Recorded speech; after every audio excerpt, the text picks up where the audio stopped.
Hi friends, எல்லாருக்கும் வணக்கம்.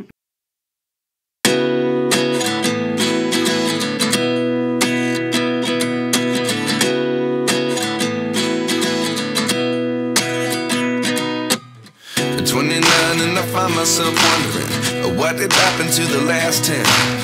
I ran away with my life, fast forward, never turn back again.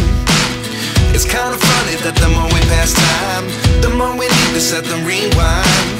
And 19 was the year I had to leave you, but now I'm seeing all the signs. Is this really happening? I can't believe it's true. I'm just as surprised as you. Is this really happening? I can't be too sure, but one day I'll be yours again.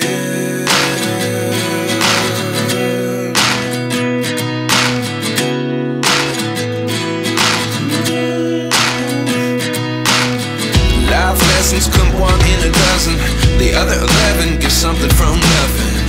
I sit here looking for an answer. Maybe the biggest question was in the last chapter.